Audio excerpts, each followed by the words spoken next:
সামনে গেলে এ আমাদের কাঁচা খেয়ে ফেলবে। এবার কি করি? ওই শাকচুনি নিজের হাত ছাড়া কিচ্ছু করতে পারবে না।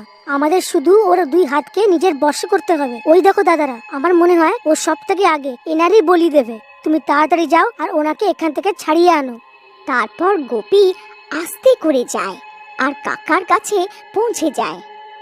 আরে না ছোক, আমায় তাড়াতাড়ি ছাড়াও, না হলে এই শাকচুনি আমার বলি দিয়ে দেবে। আরে কাকা, বেশি চিল্লিও না। যদি ওই শাকচুন্নি শুনে নেয় তাহলে তোমার সাথে সাথে আমিও মরবো। আরে মঙ্গল, তুই আমাকে মৃত্যুর মুখে ধাক্কা দিয়ে দিয়েছিলিস না? তুই একবার ফেরত গ্রামে চল, তোর খবর নিচ্ছি আমি। কাকা, এখন আমি আরেক ভুল করতে যাচ্ছি আর ওর জন্য আগের থেকে ক্ষমা চাইছি।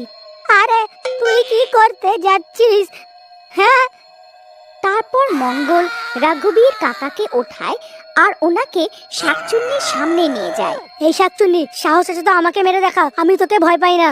আরে মরে গেলাম রে। আরে গ্রামের লোকেরা তোদের নাচ হোক, কতবার আমায় বলির পাঁঠা বানাবি? তারপর ওই দুই কাটা হাত কাকার উপরে আক্রমণ করে দেয়। আরে মরে গেলাম রে, এবার আমি বাঁচবো না।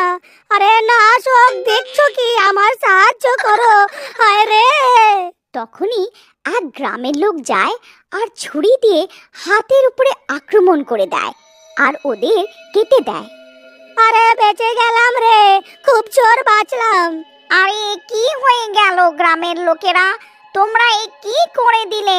আমার দুই হাত কেটে দিলে। এদের ছেড়ে তো আমি খুব দুর্বল হয়ে যাব। তারপর ওই শাকচুন্নি ওখান থেকে পালিয়ে যায়। তখন মঙ্গল গিয়ে সব গ্রামের লোকেদের ছাড়িয়ে নিয়ে আসে।